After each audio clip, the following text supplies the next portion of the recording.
ತುಂಬ ಪ್ರೀತಿಯಿಂದ ನನ್ನನ್ನು ಸಾಕಿದ್ರಂತೆ. ನಾನು ನತದೃಷ್ಟ.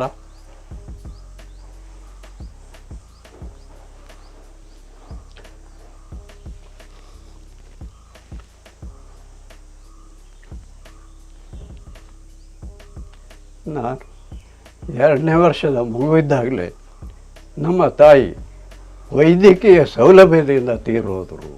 2 ವರ್ಷದ ಮಗುವಿದ್ದಾಗಲೇ ನನ್ನ ತಾಯಿಯನ್ನು ಕಳ್ಕೊಂಡಿದ್ದರಿಂದ ಆ ತಾಯಿ ಮುಖಪರಿಚಯವೂ ಇಲ್ಲದೆ, ಅವರ ಭಾವಚಿತ್ರವೂ ಇಲ್ಲದೆ, ಈ ವಯಸ್ಸಿಗೂ ನನಗೆ ಅದನ್ನು ನೋವು ತರ್ತಾ ಇದೆ.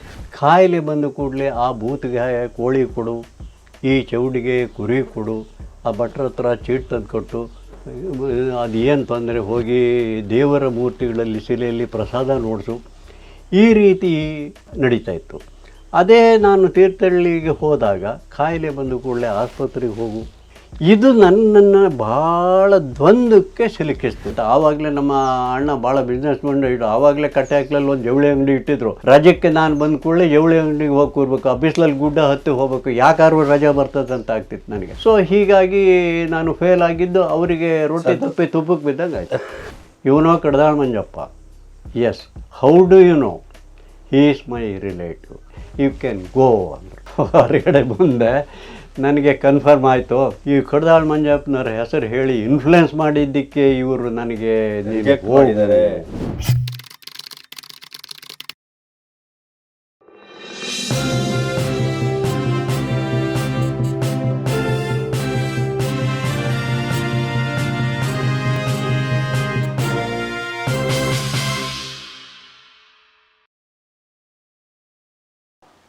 ಅದೃಷ್ಟಕ್ಕೆ ಇಲ್ಲೇ 1 ಕಿಲೋಮೀಟ್ರಲ್ಲಿ ಗ್ರ್ಯಾಂಟ್ ಸ್ಕೂಲ್ ಅಂತೇಳಿ ಬ್ರಿಟಿಷ್ನವರು ಒಂದು ಪ್ರೈಮರಿ ಶಾಲೆ ತೆಗೆದಿದ್ದರಂತೆ. ನೋಡಿ, ನಮ್ಮ ಸೌಭಾಗ್ಯ ಅದು. ಅವಾಗ ಮತ್ತೆ ಎಲ್ಲೂ ಶಾಲೆ ಇಲ್ಲ, ಎಲ್ಲರೂ ಕಡೆ ಒಂದು ಪ್ರೈಮರಿ ಸ್ಕೂಲ್ವರೆಗೆ ಓದೋದಕ್ಕಾದ್ರೂ ಅನುಕೂಲ ಆಯಿತು.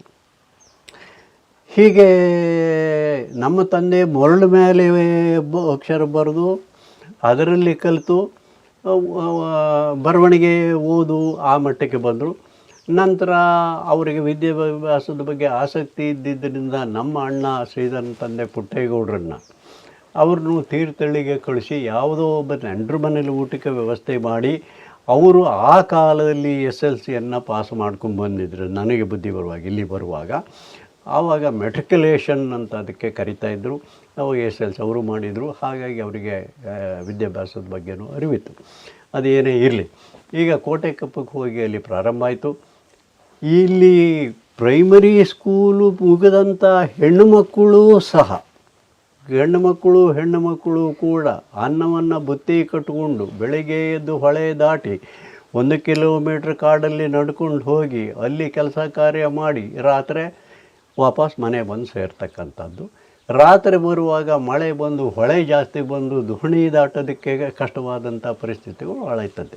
ಅದೇನಿರಲಿ, ಒಟ್ಟಿನಲ್ಲಿ ಅದು ಆಯಿತು. ಆಮೇಲೆ ಸಿದ್ದಪ್ಪಗೌಡರು ಅಲ್ಲೇ ಹೋಗಿ ಒಂದು ಚಿಕ್ಕಕ್ಕೆ ಒಂದು ಗುಡಿಸಲು ಕಟ್ಕೊಂಡು ಅಲ್ಲೇ ವಾಸ ಮಾಡಿದ್ರಂತೆ.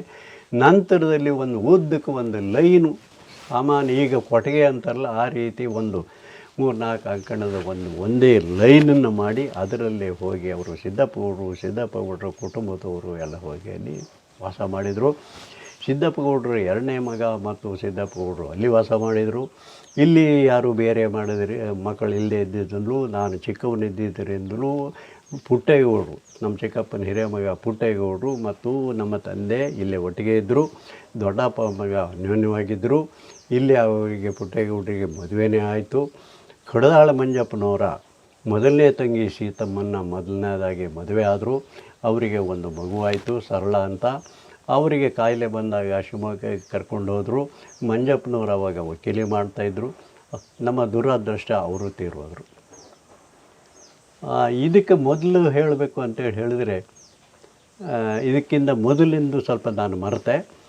ಇದು ಏನಾಯಿತು ಅಂತೇಳಿ ಹೇಳಿದರೆ, ನಾನು ಚಿಕ್ಕವನಾಗಿದ್ದಾಗ ನಮ್ಮ ತಂದೆಗೆ ಮೊದಲನೇ ಪತ್ನಿ ಮದುವೆಯಾಗಿ ತೀರೋಗಿ ಅವರು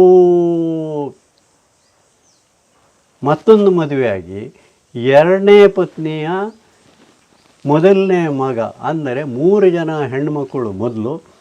ಆವಾಗ ಇವರು ಆವಾಗಿನ ಕಾಲದಲ್ಲಿ ಮೂಢನಂಬಿಕೆಯಿಂದ ಕಂಡ ದೇವರಿಗೆಲ್ಲ ಕೈ ಮುಗಿದು ಹೇಳಿದ ವ್ರತವನ್ನೆಲ್ಲ ಪೂಜೆಯನ್ನೆಲ್ಲ ಮಾಡಿ ಎಲ್ಲ ಮಾಡಿದ ನಂತರ ನಾನು 24/3/1935 ಹುಟ್ಟಿದನಂತೆ. ಇದು ಭಾಳ ಸಂಭ್ರಮ ಸಂತೋಷದ ದಿನ ನಮ್ಮ ತಾಯಿ ಮತ್ತು ತಂದೆಗೆ. ನೋಡಿ, ತುಂಬ ಪ್ರೀತಿಯಿಂದ ನನ್ನನ್ನು ಸಾಕಿದರಂತೆ. ನಾನು ನತದೃಷ್ಟ.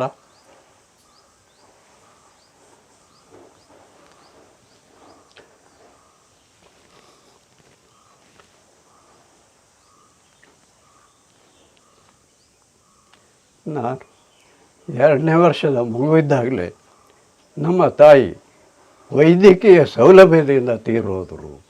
ಅಂದರೆ ಸೌಲಭ್ಯ ಇಲ್ಲದೇ ಇರತಕ್ಕಂಥ ಹೋಬಳಿಗೆ ಒಂದು ಆಸ್ಪತ್ರೆದ ಡಾಕ್ಟ್ರ್ ಇಲ್ಲ, ಡಾಕ್ಟ್ರ್ ಇದ್ದರೆ ಔಷಧಿ ಇಲ್ಲ, ಈ ರೀತಿ ತೀರೋದ್ರು. ಅಂದರೆ ಅದಕ್ಕೆ ಕಾರಣ ಏನು ಅಂದರೆ ಕಟ್ಟಿಗೆ ಶೇಖರಣೆ ಮಾಡ್ತಕ್ಕಂಥ ಸಂದರ್ಭದಲ್ಲಿ ಯಾವುದೋ ಒಂದು ಕಟ್ಟಿಗೆ ಮುಳ್ಳು ಅವರಿಗೆ ತಾಗಿ ಅದೇ ಕೊಳೆತು ಅದರಿಂದನೇ ಮೃತಪಟ್ಟರು. ವೈದ್ಯಕೀಯ ಸೌಲಭ್ಯ ಇರಲಿಲ್ಲ, ನಾಟಿ ಔಷಧಿ ಮಾಡಿ ಫಲಕಾರಿಯಾಗದೆ ತೀರೋದ್ರು ಅಂತಕ್ಕಂಥ ವಿಚಾರ ನನಗೆ ಬಂದು ಅದು ನನಗೆ ಭಾಳ ಬೇಸರ ಆಯಿತು. 2 ವರ್ಷದ ಮಗುವಿದ್ದಾಗಲೇ ನನ್ನ ತಾಯಿಯನ್ನು ಕಳ್ಕೊಂಡಿದ್ದರಿಂದ ಆ ತಾಯಿ ಮುಖಪರಿಚಯವೂ ಇಲ್ಲದೆ ಅವರ ಭಾವಚಿತ್ರವೂ ಇಲ್ಲದೆ ಈ ವಯಸ್ಸಿಗೂ ನನಗೆ ಅದನ್ನು ನೋವು ತರ್ತಾ ಇದೆ. ಇರಲಿ, ಆವಾಗ ಸರಿ ನನ್ನನ್ನು ಇಲ್ಲಿ ಶಾಲೆ ಪ್ರೈಮರಿ ಸ್ಕೂಲ್ ಪಾಸಾದೆ. ಮುಂದೇನು? ಈಗಿನ ಹಾಗೆ ಎಲ್ಲೂ ಇಲ್ಲ. ತಾಲೂಕಲ್ಲಿ ಒಂದು ಮಾಧ್ಯಮಿಕ ಶಾಲೆ, ಒಂದು ಪ್ರೌಢಶಾಲೆ ಬಿಟ್ಟರೆ ತೀರ್ಥಹಳ್ಳಿ ತಾಲೂಕಲ್ಲಿ ಮತ್ತೆ ಯಾವುದೂ ಇಲ್ಲ. ಆದರೆ ನಮ್ಮ ಅಣ್ಣ ಮತ್ತು ನಮ್ಮ ತಂದೆಗೆ ವಿದ್ಯಾಭ್ಯಾಸದ ಬಗ್ಗೆ ಮುಂದಿನ ಅರಿವು ಇದ್ದಿದ್ದರಿಂದ ದೇವರ ದಯದಿಂದ ನಮ್ಮ ಹಿರಿಯರು ತೀರ್ಥಹಳ್ಳಿಯಲ್ಲಿ ಒಂದು ಒಕ್ಕಲಿಗರ ವಿದ್ಯಾರ್ಥಿ ನಿಲಯ ಸ್ಥಾಪನೆ ಮಾಡಿದ್ದರಿಂದ ನನ್ನನ್ನು ಕರ್ಕೊಂಡೋಗಿ ಆ ವಿದ್ಯಾರ್ಥಿ ನಿಲಯಕ್ಕೆ ಸೇರಿಸಿ ಅಲ್ಲಿ ಈಗ ಕುವೆಂಪು ಶಾಲೆ ಅಂತೇಳಿ ಏನು ಕರೀತಾರೆ ಆ ಸರ್ಕಾರಿ ಮಾಧ್ಯಮಿಕ ಶಾಲೆಗೆ ಸೇರಿಸಿ ಬಂದರು. ನಾನು ಅಲ್ಲಿ ಇದ್ದುಕೊಂಡು ವಿದ್ಯಾಭ್ಯಾಸ ಮುಂದುವರಿಸಿದೆ. ಮಾಧ್ಯಮಿಕ ಶಾಲೆ ಮುಗೀತು, ಅಲ್ಲಿಯೇ ಪ್ರೌಢಶಾಲೆಗೆ ಸೇರಿದೆ. ಪ್ರೌಢಶಾಲೆಯಲ್ಲೂ ಓದ್ತಾ ಇದ್ದೆ. SLCಗೆ ಬಂದೆ. SLCಗೆ ಬಂದಾಗ ಸಾಮಾನ್ಯವಾಗಿ ಒಂದು ತಿಳುವಳಿಕೆ ಬರ್ತಕ್ಕಂಥ ವಯಸ್ಸಿನವನು ಆಗಿದ್ದೆ ಆವಾಗ ನಾನು. ಆಗ ರಜಾ ಕಾಲದಲ್ಲಿ ಹಳ್ಳಿಗೆ ಬಂದಾಗ ಇಲ್ಲಿ ನೋಡಿದೆ ನಾನು, ಕಾಯಿಲೆ ಬಂದ ಕೂಡಲೇ ಆ ಬೂತ್ಗೆ ಕೋಳಿ ಕೊಡು, ಈ ಚೌಡಿಗೆ ಕುರಿ ಕೊಡು, ಆ ಭಟ್ರ ಹತ್ರ ಚೀಟ್ ತಂದು ಕೊಟ್ಟು ಅದು ಏನು ತೊಂದರೆ ಹೋಗಿ ದೇವರ ಮೂರ್ತಿಗಳಲ್ಲಿ ಶಿಲೆಯಲ್ಲಿ ಪ್ರಸಾದ ನೋಡಿಸು, ಈ ರೀತಿ ನಡೀತಾಯಿತ್ತು. ಅದೇ ನಾನು ತೀರ್ಥಹಳ್ಳಿಗೆ ಹೋದಾಗ ಕಾಯಿಲೆ ಬಂದ ಕೂಡಲೇ ಆಸ್ಪತ್ರೆಗೆ ಹೋಗು, ಔಷಧ ತಗ, ಚಿಕಿತ್ಸೆ ಮಾಡು, ಪಶುಗಳಿಗಿದಾದರೆ ಪಶುವೈದ್ಯ ಹತ್ರ ಹೋಗು. ಇದು ನನ್ನನ್ನು ಭಾಳ ದ್ವಂದ್ವಕ್ಕೆ ಸಿಲುಕಿಸ್ತು, ಗೊಂದಲಕ್ಕೀಡು ಮಾಡಿತ್ತು. ಹೌದು, ಭಾಳ ಗೊಂದಲಕ್ಕೀಡು. ಸತ್ಯವೋ ಇದು ಸತ್ಯವೋ? ಹೌದು, ಏನು ಮಾಡಬೇಕು, ಇದಕ್ಕೇನು ಪರಿಹಾರ ಇಲ್ವಾ? ಹಾಗಾದರೆ ಹಳ್ಳಿಯವರು ಈ ಥರ ಮೂಢನಂಬಿಕೆಯಲ್ಲಿ ಬದುಕಿ ಎಲ್ಲದನ್ನು ಕಳ್ಕೊಳ್ತಾ ಇದ್ದಾರೆ. ಅಲ್ಲಿ ಅವರು ಇದ್ದಿದ್ದನ್ನು ಪರಿಹಾರ ಮಾಡ್ಕೊಳ್ತಾ ಇದ್ದಾರೆ. ಇದು ಏನು ಅಂಥೇಳಿ ನನಗೆ ಭಾಳ ಗೊಂದಲಕ್ಕೆ ಬಿದ್ದೆ. ಆ ಸಂದರ್ಭದಲ್ಲಿ ಯಾವಾಗಲೂ ಗುರುವೇ ಗುರು, ಅರಿವೇ ಗುರು, ಗುರುವಿನಿಂದನೇ ಅರಿವು. ನನ್ನನ್ನು ವಾಸುದೇವರಾವ್ ಅಂತೇಳಿ ತೀರ್ಥಹಳ್ಳಿಯ ಒಬ್ಬರು ಗುರುಗಳು ನನಗೆ ಭಾಳ ಆಪ್ತರು. ಅದೇನು ಅವರು ಆಪ್ತ ಶಿಷ್ಯ ಆಗಿದ್ದೆ, ಅದು ಯಾವ ಕಾರಣಕ್ಕೂ ಗೊತ್ತಿಲ್ಲ. ಅವರು ಶಾಲೆ ಬಿಟ್ಟು ಬರೋ ಅಷ್ಟು ಹೊತ್ತಿಗೆ ನನ್ನನ್ನು ಕರೆದರು, ಕೃಷ್ಣಪ್ಪ ಇಲ್ಲಿ ಬಾ ಅಂತ. ನೋಡಿ ಏನು ಅಂದರೆ, ನೋಡು, ನೀನು ಶ್ರಮಪಟ್ಟು ಓದ್ತೀಯ ಎಲ್ಲ ಸ್ತ್ರೀ, ಆದರೆ ನಿನಗೆ ಗಣಿತ ತಲೆ ಒಳಗೆ ಹೋಗೋದಿಲ್ಲ. ನೀನು PUC ಹೋದರೆ 2ನೇ ವರ್ಷಕ್ಕೆ ಮನೆಗೆ ಬರ್ತೀಯ. ಆದ್ದರಿಂದ ನೀನೊಂದು ಕೆಲಸ ಮಾಡು. ಏನು ಸರ್? ಕಷ್ಟಪಟ್ಟು SLC ಪಾಸ್ ಮಾಡಿ ಮೆಡಿಕಲ್ಲಿಗೆ ಹೋಗು, LMPಗೆ ಹೋಗು ಅಂಥೇಳಿ ಒಂದು ಮಾರ್ಗದರ್ಶನ ಕೊಟ್ಟರು. ಅವಾಗ SLC ಆದಮೇಲೆ LMPಗೆ ಹೋಗೋದಿತ್ತು 4 ವರ್ಷ. ನನಗೆ ಭಾಳ ಸಂತೋಷವಾಯಿತು. ತಕ್ಷಣವೇ ಶಾಲೆಯಿಂದ ಬಂದೆ, ತೀರ್ಥಹಳ್ಳಿ ಒಕ್ಕಲಿಗರ ಹಾಸ್ಟ್ಲಿಗೆ ಬಂದುಬಿಟ್ಟು ಸೀದಾ ಹೋಗಿ ಕೈಕಾಲು ಮುಖ ತೊಳ್ಕೊಂಬಂದು ದಿವಸ ಬೆಳಿಗ್ಗೆ ನಾವು ಒಂದು ಪ್ರಾರ್ಥನೆ ಮಾಡ್ತಕ್ಕಂಥ ಒಂದು ಹಾಲಿದೆ, ಅಲ್ಲಿ ದೇವರ ಫೋಟೋಗಳಿಟ್ಟು ಆರತಿ ಮಾಡಿ ಆರತಿ ತಗೊಳ್ತಕ್ಕಂಥ ಪರಿಸ್ಥಿತಿ ಇತ್ತು.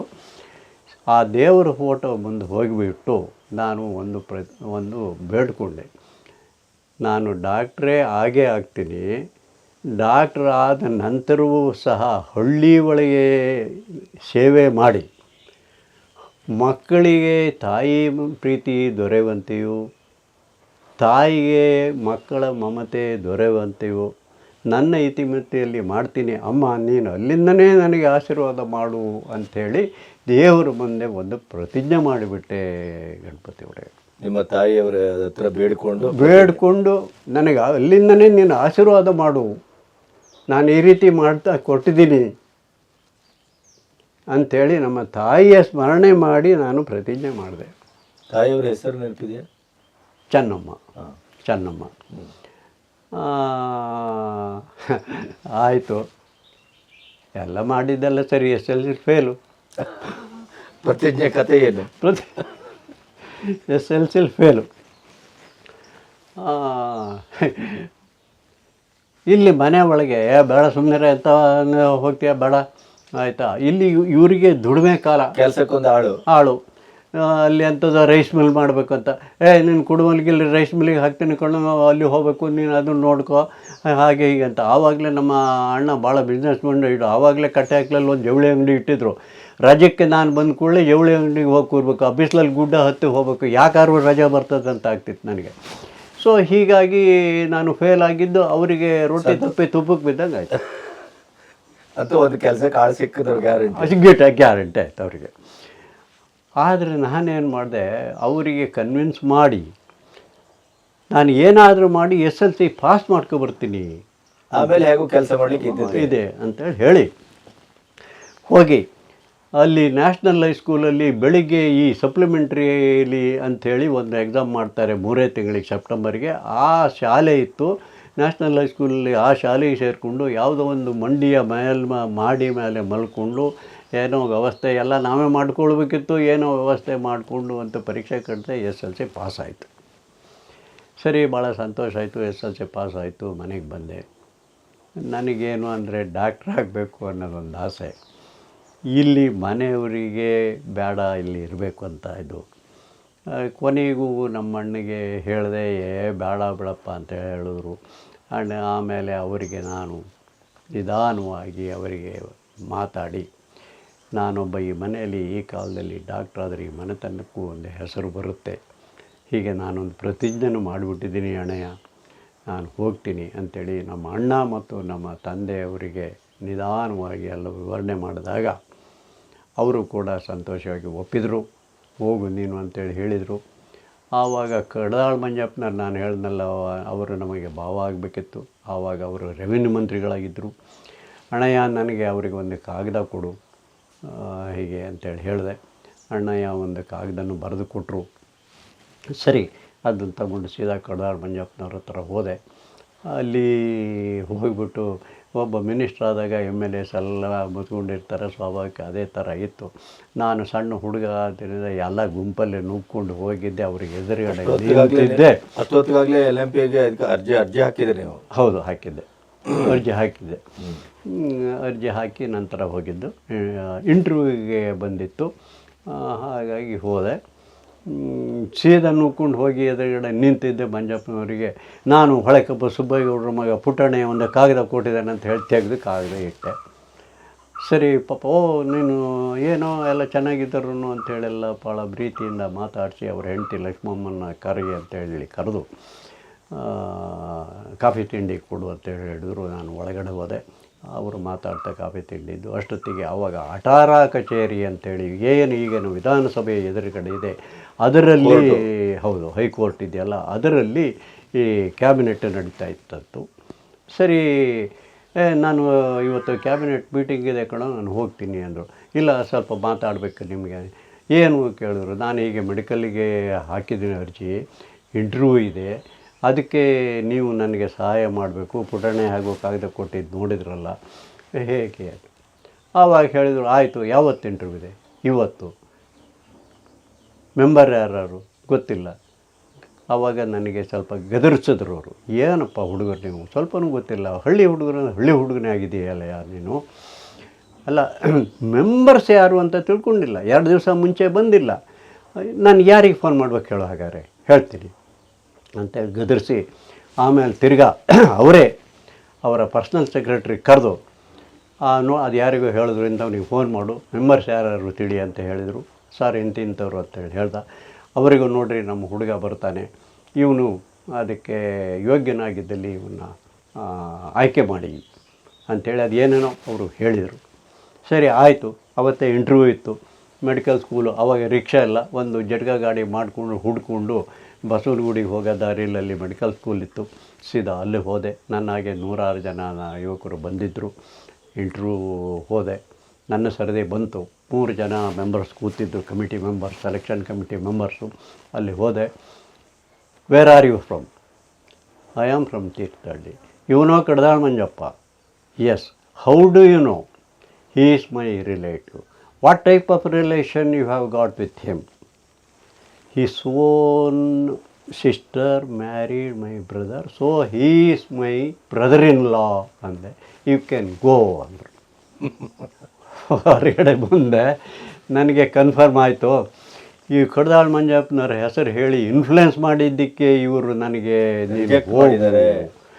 ಏನೂ ಪ್ರಶ್ನೆ ಕೇಳಲಿಲ್ಲ, ಇಲ್ಲಿಗೆ ನನಗೆ ಮೆಡಿಕಲ್ ಸೀಟ್ ಇಲ್ಲ ಅಂಥೇಳಿ ಭಾಳ ನೋವಿನಿಂದ ಅವತ್ತೇ ರಾತ್ರಿ ರೈಲ್ ಹತ್ತಿ ಮನೆಗೆ ಬಂದೆ. ಇಲ್ಲಿ ಮನೇಲಿ ಕೇಳಿದರು, ಏನಪ್ಪ ಮಂಜಪ್ಪನವ್ರು ಸಿಕ್ಕಿದ್ರ ಏನು ಅಂತ. ಅಲ್ಲಿ ವಿಚಾರಗಳನ್ನು ಇಲ್ಲಿ ತಂದೆಗೆ ಹೇಳಿದೆ. ಭಾಳ ನೋವು. ಬರುವಾಗಲೇ ಯೋಚನೆ ಮಾಡಿ ಇನ್ನೇನು ಮಾಡೋದು ಅಂಥೇಳಿ ಶಿವಮೊಗ್ಗದ ಅಲ್ಲಿ ಇಳಿದು PUC ಅಲ್ಲಿ ಒಂದು ಕಾಲೇಜಿಗೆ ಒಂದು ಅರ್ಜಿ ಹಾಕಿ ಈ ಕಡೆ ಬಂದೆ. ಸರಿ ಏನು ಮಾಡೋದು ಅಂತೇಳಿ ನೋಡ್ತಾ ಇರಬೇಕಾದ್ರೆ ದೇವ್ರ ದಯದಿಂದ ಸೀಟ್ ಕೊಟ್ಟಿದೆ, ಬಂದು ಸೇರ್ಕೋ ಬಂತು. ನನ್ನ ಆನಂದಕ್ಕೆ ಪಾರವೇ ಇಲ್ಲ.